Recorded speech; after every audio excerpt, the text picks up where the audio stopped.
Minhas caras, meus caros, chegamos ao quarto bloco do nono bate-papo. No bloco anterior a gente falou sobre o Ministério Público atuando como parte, especialmente como parte autora, e agora na tela a gente vai falar do Ministério Público atuando como fiscal da ordem jurídica, o antigo nome de custos legis. Quando o MP atua como fiscal da ordem jurídica, ele atua como órgão opinativo, né? Ele participa da relação jurídica processual, ele faz requerimentos, mas ele não é quem está pedindo, não está postulando a providência jurisdicional. Existe uma outra pessoa que está postulando a providência jurisdicional e ele então é chamado a dar uma opinião a respeito de se acolher ou se rejeitar, no todo ou em parte, a postulação feita pelo terceiro.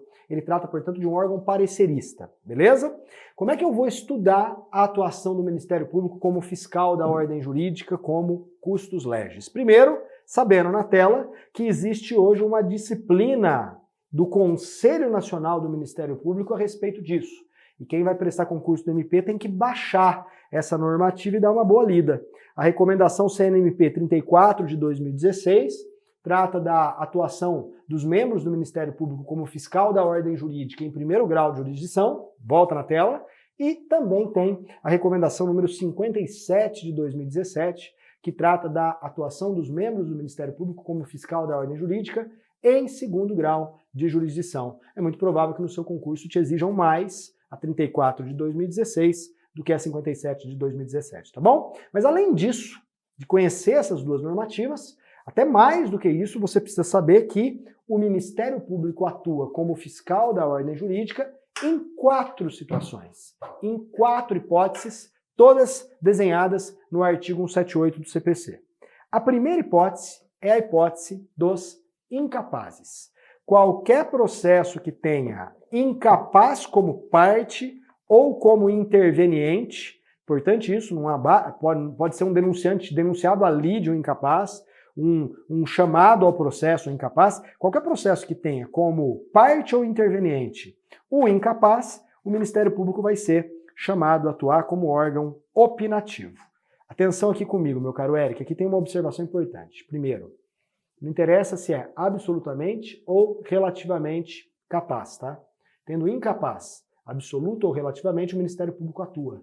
Um moleque de 17 anos de idade atua. Um interditado atua. Um moleque de 2 anos atua. Tá? E segundo, importante, tem entendimento do STJ no sentido de que a incapacidade que justifica a atuação do MP, ela pode ser a incapacidade de fato. Não precisa ser uma incapacidade juridicamente atestada. Eu não tenho dúvida que quando a pessoa está num regime de curatela, já foi atestada a incapacidade dela. Tanto que tem uma decisão que nomeou um curador para fazer a representação do curatelado. Então, ele é incapaz, relativamente, mas é incapaz. Tá bom? Agora, você tem um outro caso que a pessoa ainda não é curatelada, não é interditada. E o juiz no processo constata que a pessoa teve um AVC e que a pessoa está completamente de cama vegetando. Ainda que não haja ainda um ato oficial reconhecendo a necessidade de interdição de curatela, a partir daquele instante, constatada a incapacidade de fato, o membro do Ministério Público já começa a atuar. Tá bom? Essa é a primeira hipótese. Segunda hipótese, o Ministério Público atua nas causas onde haja interesse público. O que é o tal do interesse público? Interesse público é o interesse da sociedade, da coletividade. O 178 fala interesse público ou social justifica a atuação do MP. Mas não dá para negar que no conceito de interesse público estão incluídos os conceitos de interesse da sociedade ou interesse da coletividade. Pessoal, essa é a hipótese de atuação do Ministério Público mais aberta de todas. E é a que causa mais dúvidas. Porque a definição do que é interesse público é algo bem casuístico, bem difícil. Você vai dizer assim, uma desapropriação. Tem lá o poder público desapropriando uma área. Ele quer pegar aquela área para construir um aterro sanitário, vulgo lixão. Tá bom? Aí o que acontece? O Ministério Público, em princípio, não atua em desapropriação. É uma discussão sobre direito de propriedade e indenização. O poder público desapropria, paga o dinheiro para o expropriado e todo mundo fica feliz para sempre. Mas nesse caso, é uma desapropriação que é para construir um aterro sanitário. E dependendo do que o réu está alegando em defesa, ele pode alegar, por exemplo, que ali o aterro sanitário sendo construído ali causa um dano ambiental para toda a sociedade. A partir do momento que constatado que há essa discussão que transborda os interesses patrimoniais e passa a ser de interesse de toda a coletividade, porque de repente o aterro sanitário no lugar errado pode causar um trauma social, o Ministério Público é chamado a participar, tá bom? Então não busca uma fórmula para saber quando tem interesse público ou social da coletividade. Vai ser casuístico e depois nós vamos ver quem vai definir se tem ou não interesse público ou social. Para finalizar essa segunda hipótese de atuação, uma observação importante. Fica ligado no parágrafo do artigo 178 e também na súmula 329 do Superior Tribunal de Justiça. O amigo, o Ministério Público, isso é bem importante, ele não é advogado da Fazenda Pública. E exatamente por isso o parágrafo único diz que a participação da Fazenda Pública não configura por si só hipótese de atuação ministerial.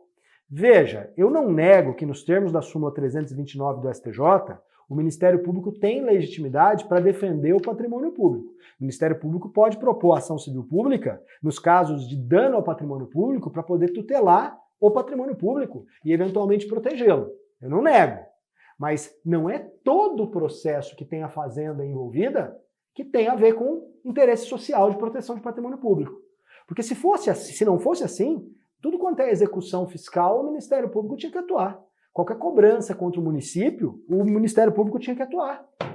E veja, é uma questão meramente patrimonial. E o 329, o 178, parágrafo único, vai dizer que não tem atuação do Ministério Público só porque a fazenda é parte. Eu preciso verificar se aquele interesse patrimonial ali discutido transborda os limites do caso concreto e passa a ter uma conotação social. Por isso que eu disse, a aplicação da segunda hipótese de intervenção, que é essa, do interesse social, é a mais casuística de todas, mas de todo modo lembra, não é porque a fazenda é parte que o MP tem que atuar como fiscal da ordem jurídica. Fechou? Segunda hipótese. Terceira hipótese, conflitos coletivos pela posse da terra.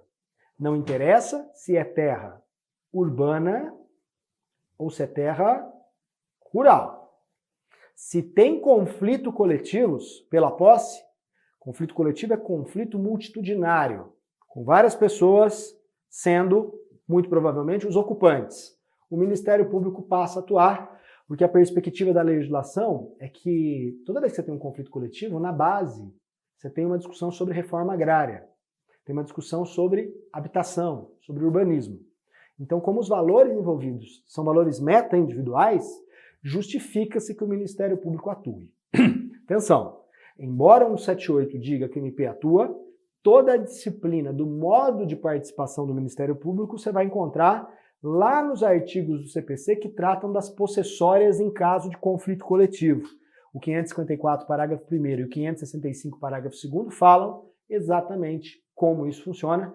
E lá, quando a gente for falar de procedimentos especiais, eu volto com você para falar disso, tá bom? Por fim, quarta e última hipótese de atuação do Ministério Público nas demais hipóteses previstas em lei.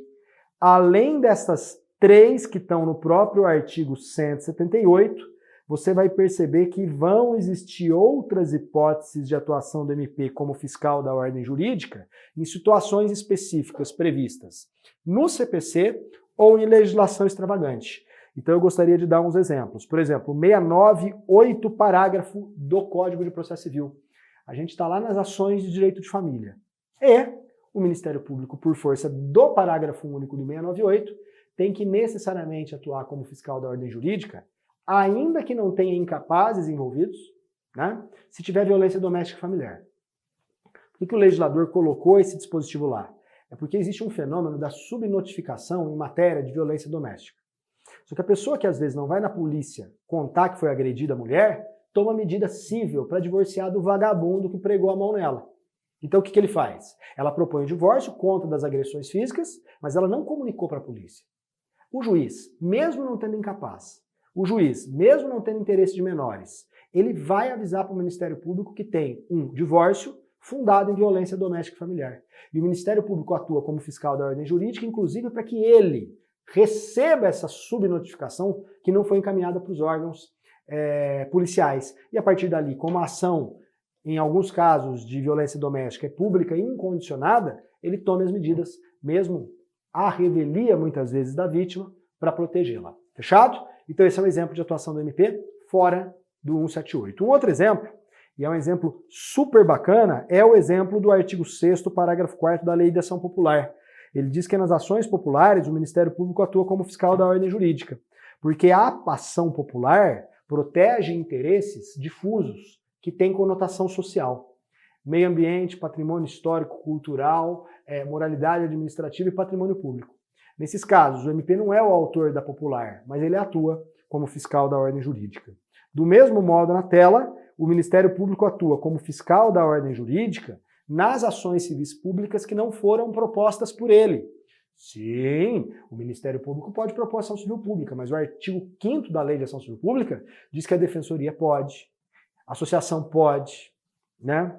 A administração direta pode. Então, nesses casos, se algum desses caras está querendo proteger por ação civil pública aqueles interesses difusos, coletivos e individuais homogêneos previstos no artigo 1º da Lei de Ação Civil Pública, meio ambiente, patrimônio histórico-cultural, urbanismo, etnias, etc., consumidor, o Ministério Público vai atuar como fiscal da ordem jurídica, porque não dá para negar que há um interesse social muito grande, tá bom? Você vai falar assim, Gajardoni, eu estou olhando aqui o teu material de aula, você falou do 698, parágrafo único, você falou do 6º, parágrafo 4º da Lei de Ação Popular, e você falou também do artigo 5º, parágrafo 1º da Lei de Ação Civil Pública. Eu vi que você pulou um. Pulei, gente. Eu pulei esse cara aqui, ó. Eu pulei o artigo 10, eu pulei o artigo 10 da Lei 12.016 de 2009, né? E eu pulei o artigo 10 da Lei 12.016 de 2009 porque eu queria falar dele separado. Atenção, a Lei 12.016 de 2009 é a Lei do Mandado de Segurança. A Lei do Mandado de Segurança diz textualmente que nos mandados de segurança, vindas as informações da autoridade coatora, o Ministério Público será ouvido. Há aqui, portanto, uma opção legislativa. E a opção legislativa foi ouvir o Ministério Público em todos os mandados de segurança. Todos. Por quê?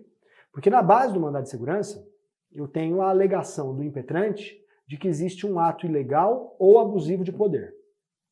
E por ser um ato ilegal ou abusivo de poder, só por isso, já competiria ao Ministério Público intervir, porque ele tem como finalidade institucional a defesa da ordem jurídica e do regime democrático. É de interesse da sociedade saber se tem algum agente público fazendo alguma coisa errada. Ilegalidade ou abuso de poder. Então, a lógica do 10 é que o MP teria que atuar em todos os mandados de segurança. Tá bom? Acontece que esse não é o entendimento do MP brasileiro. O MP brasileiro, na tela, inclusive à luz da recomendação 34 de 2016, costuma dizer que ele só atua no mandado de segurança quando estiverem presentes, volto aqui, uma das outras 3 hipóteses do 178. E, portanto, ele atuaria nos mandados de segurança que tivesse discussão sobre conflito coletivo, sobre interesse de incapaz, MP de um menor, ou, principalmente, nos mandados de segurança que tem interesse público. Dizem ainda os membros do Ministério Público, não faz sentido eu gastar dinheiro e tempo do MP brasileiro, que tem coisa muito importante para fazer, para ele dar parecer em multa de trânsito, mandado de segurança sobre multa de trânsito, mandado de segurança sob suspensão da CNH. Então aqui nós temos, sobre esse artigo 10 a 12.016, duas posições que podem ser defendidas. Uma posição que é uma posição legalista, que é simplesmente a de falar que no Ministério Público, que o Ministério Público tem que atuar como fiscal da ordem jurídica em todos os mandados de segurança. Qual que é a lógica? Tem a alegação de ilegalidade e abuso de poder. E sempre há interesse da sociedade em ver se tem algum ato ilegal ou abuso de poder que justifica a atuação do Ministério Público. Esse juízo já teria sido feito pelo legislador que disse no 10, tem que atuar. Essa é a primeira posição. Segunda posição, que é a do Ministério Público. Não. É incompatível com a finalidade institucional do Ministério Público, que é para defender regime jurídico, ordem democrática, ordem jurídica, regime democrático, interesse social individual e disponível, atuar em mandado de segurança sem nenhuma conotação social. E, portanto, o 10 seria inconstitucional se aplicado sem leitura conjunta com o 127 da Constituição Federal.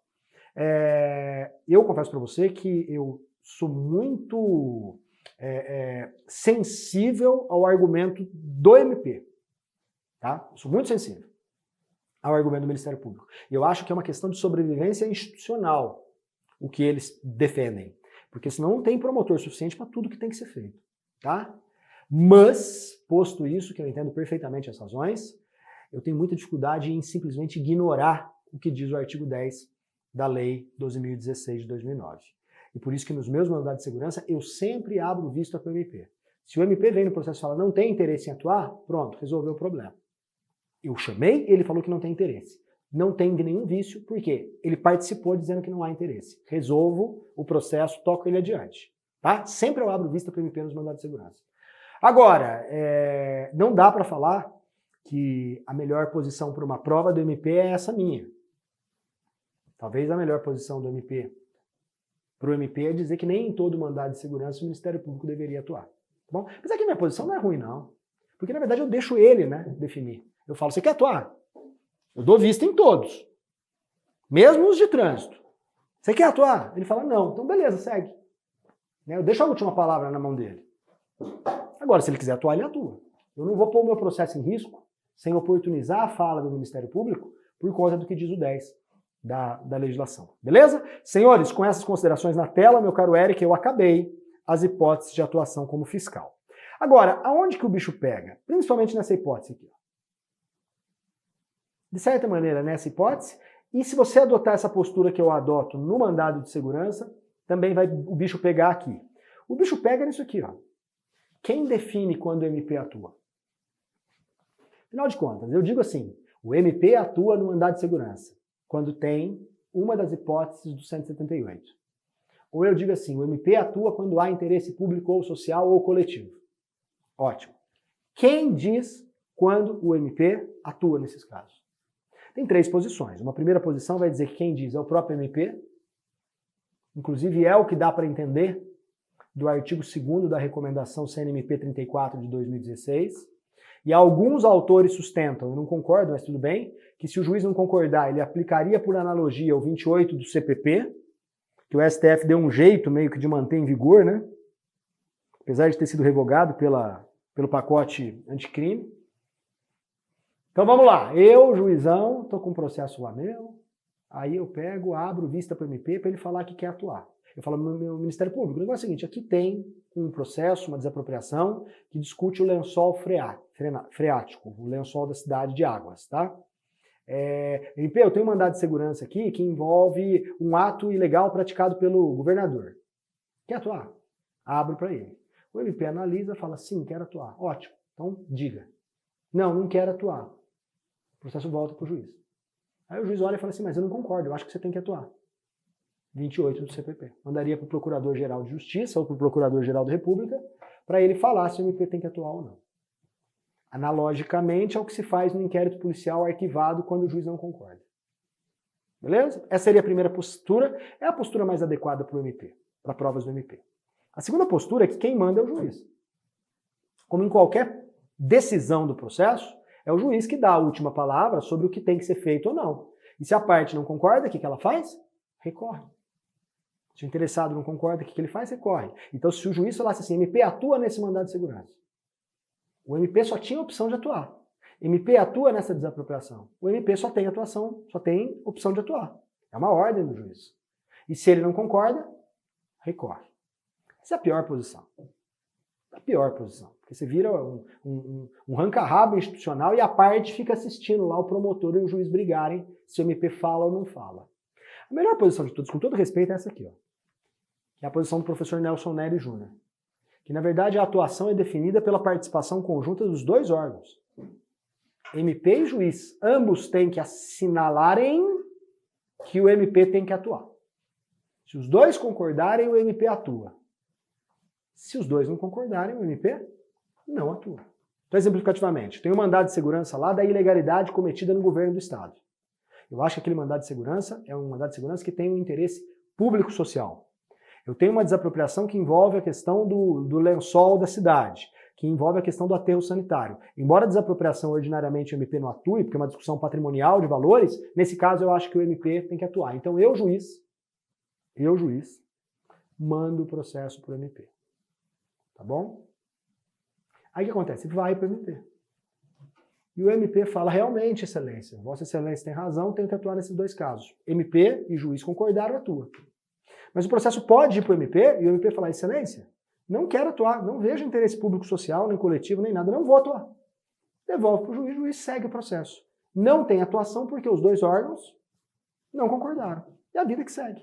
Ah, mas o juiz tem que mandar para o 28. Gente, não tem que mandar para o 28. Com todo respeito, o 28 é uma hipótese muito específica.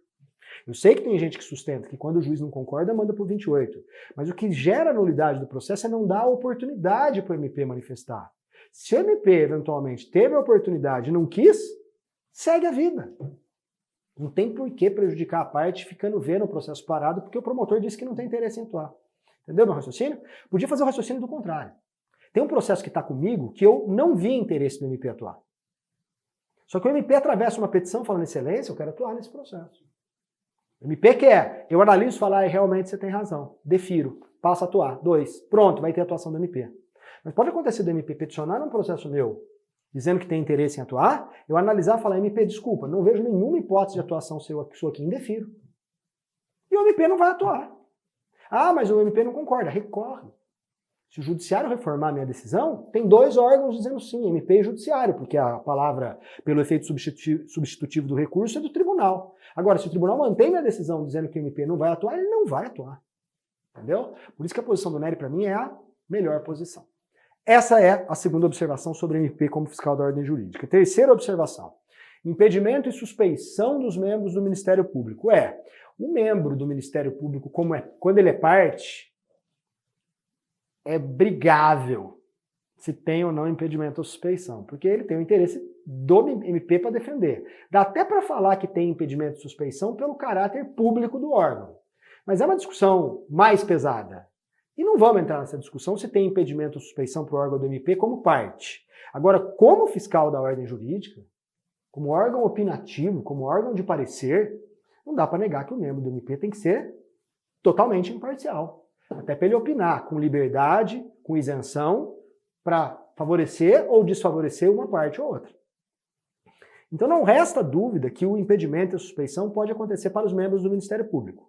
Dubiamente quando ele for parte e seguramente quando ele for fiscal da ordem jurídica. E aí existe uma regra do Código de Processo Civil que é o 148, parágrafo 1º, que vai dizer que se aplica aos membros do Ministério Público e aos auxiliares da Justiça, perito, escrivão, intérprete, depositário, etc., etc., as mesmas regras de impedimento e suspeição que se aplicam aos juízes. Então, para ver se um promotor é impedido, se um procurador da República é impedido, vai no 144. Para ver se um promotor de justiça, um procurador da República é suspeito, vai no 145. Estando presente lá, automaticamente ele tem que ser afastado do processo. Tá bom? Existe um debate acadêmico enorme sobre quem julga o impedimento e a suspeição do membro do Ministério Público. Existe uma primeira posição que eu advogo, pela literalidade do 148, parágrafo 1º, que quem decide o impedimento e a suspeição do juiz do promotor é o próprio juiz da causa. Então, se é um caso de incapaz, que tem uma arguição de impedimento ou de suspeição do promotor, e a ação é comigo, o juiz de primeiro grau, eu que vou julgar. Como eu julgo de qualquer outro dos que não são juízes. O juiz não pode julgar seu próprio impedimento e a sua própria suspeição, exatamente porque se estão apontando o dedo para ele, não pode ele decidir, tem que ser um órgão de cima.